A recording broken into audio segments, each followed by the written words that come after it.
Today I want to talk about why tinnitus suffering is 100% mental. I want to talk about my own mental health struggle, because this has helped me so much in healing with tinnitus and working with people who have tinnitus and helping them to heal as well. Because I believe that all suffering is inside the mind. And I'm going to get into it. So make sure to watch this video all the way through, because it's going to be really helpful. So throughout my entire life, I've dealt with anxiety, existential dread, PTSD from childhood trauma. I've dealt with fear of, this life ending. I've dealt with thoughts that were dark. I've sought help in medication, doctors. I've had irrational thoughts. I've had the anxiety in my life got so bad. At one point, I almost was entirely living in my house.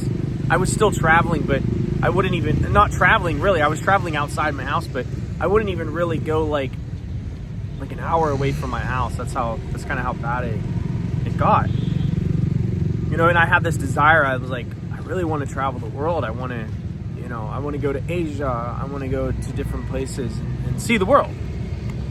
And, it was like I went through so much pain in my life, through so much mental pain, emotional pain, from tinnitus, and I feel like tinnitus in itself caused me to have a form of an ego death. It was in this situation. I'm like, I am completely out of control, lost control. I can't control it. And, it was a very dark time in my life. In a lot of my videos, I'm very hopeful, and I'm like, because there is hope, because there's a light at the end of the tunnel. But when you're in it, you don't feel that. You can't see that. That's why it's so scary. So that's why when I'm making these videos, I truly relate to where you're at. I have been there. I understand what it's like. And in other areas of my life as well, with anxiety and depression in different areas of my life, I truly feel like I've been rock bottom on multiple occasions in my life. And there was always a hope that was present with, I call it God, I call it my soul, I call it the I am, the ever-present awareness and consciousness that's behind all things. That, even in my darkest moments of despair and of quote-unquote hopelessness, there was always hope, even in the darkest moments. And I also would have, I had conversations with people, end of life, and they too had a similar, there's a hope with them as well. There was a peace with them. So then, after walking this anxiety out, and there's just this life of suffering, I learned and practiced sitting down and being aware of the experience of whatever it was: insomnia, tinnitus, depression, anxiety, existential panic, depersonalization. My mind would spiral, whatever it was. I would practice observing this experience and not allowing myself to get caught up in it, not allowing myself to believe that was the end of things, or that that's all there was. And over time, the more I did this, the more I practiced this, the more I would sit there, and it was like a meditative practice where I would sit there and just close my eyes and just, I would witness the thoughts, I would witness the experience that was saying, this is hopeless, this is never going to end. I would witness that, and I would just kind of smile at it, or just kind of, okay. And then after the meditation, sometimes maybe it would last a minute, sometimes it would last 50 minutes, sometimes it would last an hour, however long it lasted. And I would open my eyes, and then I would rejoin life. I would reground back with life. I would, if I had to go pick up water from the water store, or if I had to go get food or make dinner, or whatever I had to do, or, I'm going to go sing karaoke tonight, after I just had a panic attack earlier.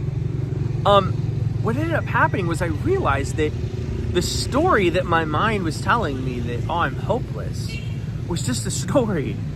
Because when I chose to observe it and not believe it, not get carried away, I would watch the storm would come, and then it would pass, and then what was there was the unchanging peace, the I am, the divine consciousness, God. I believe he says, be still and know that I am God. And I believe that that's exactly what he means, is be still and realize that you are not the storm. You're the sky. You're not the clouds. It's the best way I can put it. And hadn't I been through so much suffering, so much anxiety, and all of these things, I would have never realized that hadn't I practiced that daily. And that's why I can honestly say that tinnitus is not hopeless at all. That the suffering is in your mind, and then I believe that all suffering is in our mind. Pain is real.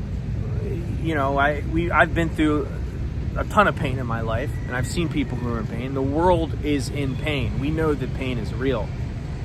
But suffering is the story that's attached to the pain. Right? So if you were to stub your toe, you would have the pain of the initial toe being stubbed. And then you would have the mental pain. This hurts so bad. Mother effer. My life sucks. Why does this always happen to me? That's the secondary pain. That's the ego pain. There's the initial pain of the sensation of your stubbing your toe, and then there is the mental pain, the suffering, the oh my gosh, woe is me. This always happens to me, and that's how suffering is. That's how it plays out.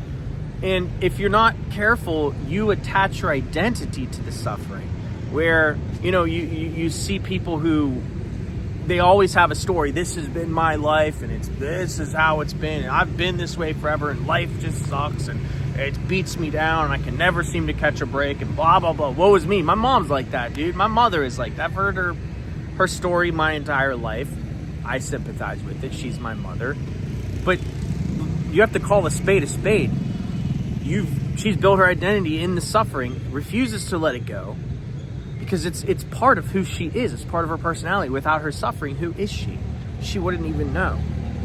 And that's the dangerous part of suffering, is that people become their suffering and they don't even want to let it go. Look at the story in the Bible when Jesus asked the blind man, "Do you want to be healed?" He goes, "I've been blind for years." He starts making excuses. Jesus is like, I just asked you if you wanted to be healed, man. I didn't ask for your life story. Do you want to be well? God made excuses. Jesus literally having to talk him into being healed.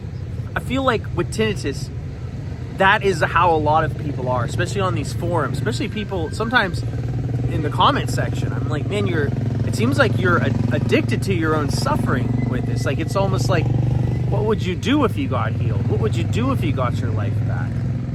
And that's the power in observing your thoughts, observing your pain, without allowing yourself to get caught up in it, is that you put space between you, the real you, the awareness, and what is happening to you, so that you can observe it without that story becoming your identity.